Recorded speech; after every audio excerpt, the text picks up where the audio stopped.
So yun mga guys, no, may nadaanan tayo dito na mga lakal at mayroon tayong nakitang wall clock. Yun ay hiningi ko na lang kasi wala namang value daw to. Dahil sa hindi naman to na papakinabangan. So ngayon ang ating gagawin nito mga guys, as usual, subukan natin tong ayusin. Medyo malaki kasi ang size kaya nag-interest ako, no. Pero ito ay walang ano mga guys, walang crystal siya. Pero siyempre gawin pa rin natin. Yan, nadaanan lang natin dito sa kalsada mga gawiks. So pwede itong mapapakinabangan kapag magawa natin. Ayun mga gawiks, masayang gabi sa lahat dyan, no? Yung ating nakuha kanina mga gawiks na isang wall clock doon sa daanan mga gawiks ay atin na itong repairin ngayon, no? So ito ay subukan natin nga na lagyan ng battery kung ito ay talagang sira. Pero talagang ito mga gawiks ay sira talaga to. So ngayon para ma-check natin, wala tayong available na battery mga gawiks, kaya ito muna yung ating mga na-repair na karaan. Ayan, gumagana. Kaya yung battery nito mga gawiks, yun ang gamitin natin pan-testing. So ito ay kukunin natin yung kanyang battery dito. So yan muna mga gawiks ang battery na natin gagamitin, no? So ilagay natin ngayon dito kung ito ay talagang sira. So ayan mga gawiks, nilagay natin, no? Pero wala. So ngayon, umpisa na natin tong ayusin mga gawiks. Yung kanyang status ay wala siyang kristal na takip. Pero kung gagana naman ito ay pwede naman natin magamit to. So ngayon alisin na natin tong kanyang mga parts dito mga gawiks. At alisin na natin tong kanyang body. Yan. Yan. So ngayon alisin na natin to para yan ay ating matry. So ito yung lock niya mga gawiks. Yan, alisin natin sa lock. So ayan na. So yun na nga, madumi nga sa loob mga gawiks. So kailangan nating linisin to. Yan. So ngayon ito ay tabi muna natin. Tabi muna natin ito mga gawiks. At dito tayo ngayon mag-ayos. Ito yung ating bubuksan. So ito ay ating alisin yung lock.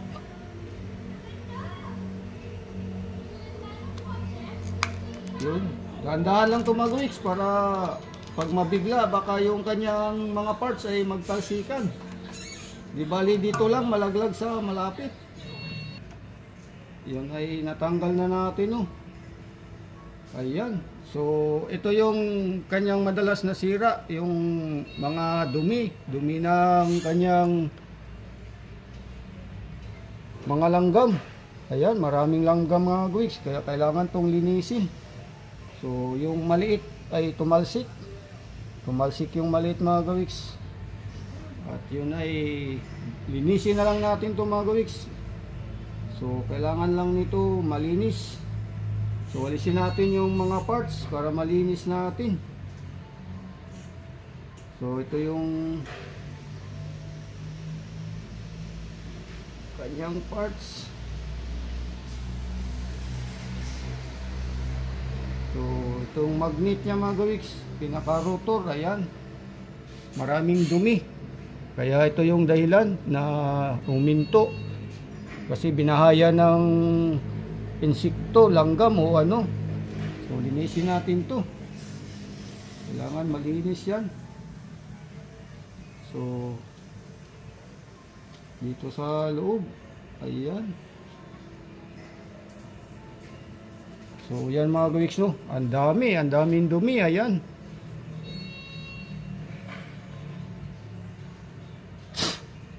Kaya kailangan talaga linis.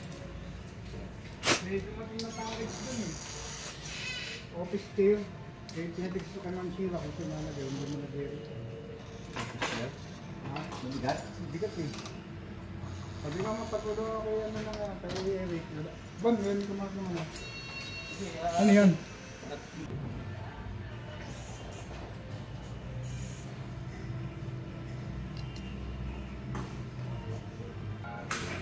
So yan mga gawiks, no, kailangan nating linisin maigi yung kanyang bahay dahil sa madumi talaga yung buong paligid. Yan. Meron So, pa isa dun. Meron pa isa Oo, doon. dun sa may kantin, nandun sa baba. Sira din. Ay, umikot kasi yata yun eh. O pag sira, walang baterya, ayusin natin. Wala, pag...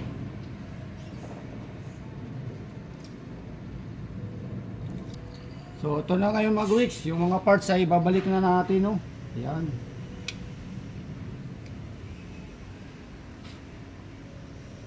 Pero kailangan malinis muna natin ng maigi. Yan, linis lang naman to. Linis lang natin. Yan.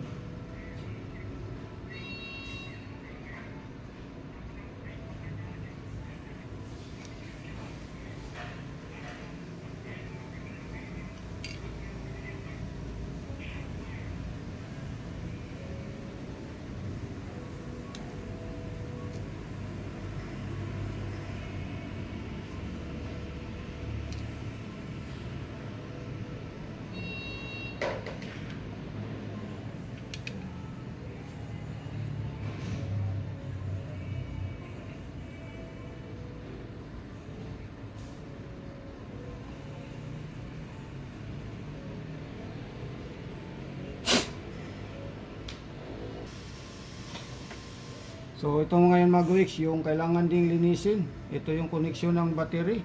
Ayan yung ating koneksyon sa battery mga weeks. Kailangan may contact. So ito yun. Ayan.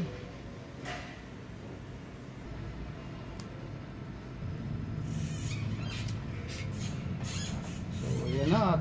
Ito ay ibalik na natin. So dito. Ayan.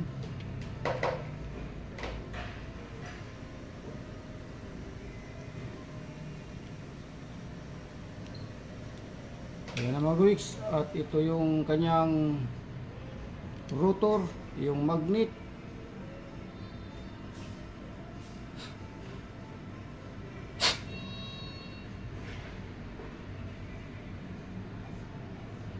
Yan, ibalik natin at mamaya pwede na natin itong subukan mga weeks kung ito ay gagana. Subukan natin, ilagyan natin ng battery. So ngayon mga weeks, testing muna natin to na ang ating kinabit dito muna ay yung kanyang rotor, no. Dahil ito naman yung kanyang stator, yung winding, yung mga wire na maliit na yan. So lagyan natin ng battery mga weeks kung yan ay gagana na.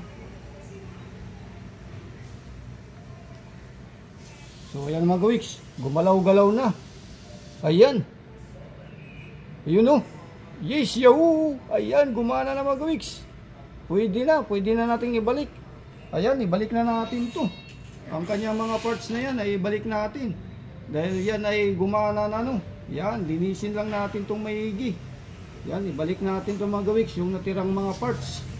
Para tayo ay matapos na dahil yan ay gumalaw-galaw na. Ayan.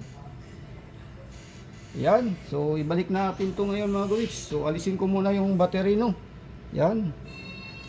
Alis muna natin yung battery. Yan. So ngayon ay ating ibalik yung mga parts. Linisin natin. Dahil sa ito ay madumi. O yun, nalaglag pa. So ganito lang ang ating gawa.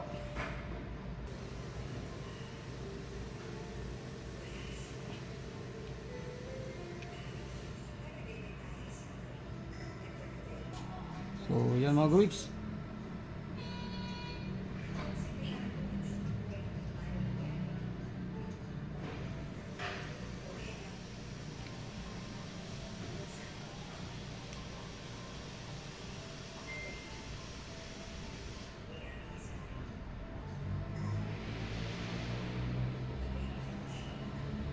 So itong isa na lang, itong maliit.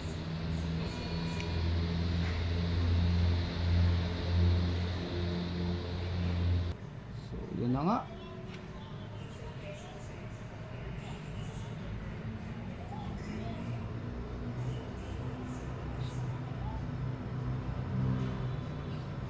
So yan mga weeks, no. Yan, tapos natin maibalik. Yan ang ating Shoot sa butas.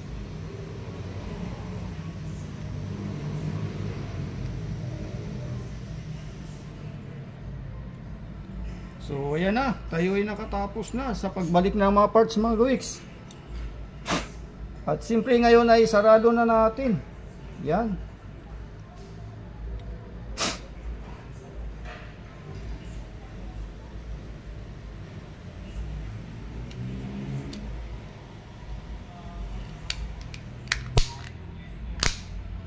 So yes, yahoo!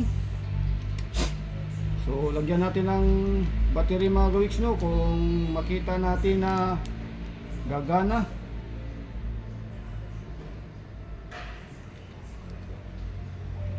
Yan. So ilagay natin yung kamay. So ayan na mga gawiks, success! Ayan. So ibalik na natin ngayon mga gawiks doon sa kanyang bahay. Yan. So dahil sa gumana na, balik na natin.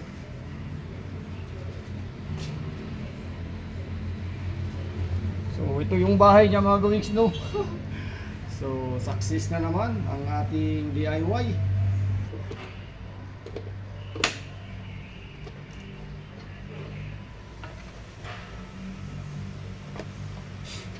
So siyempre mga gawiks, ang ating ilalagay muna una ay yung kanyang pinakamalaking orasan. Ito yung kanyang ilagay natin. Alas 12 ito mga gawiks.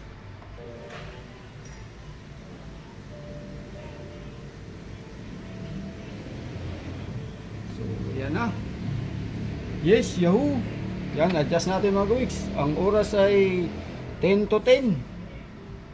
Ayan.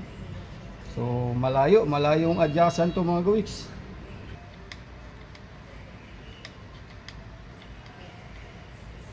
So yan, na-advance na natin mga gawiks.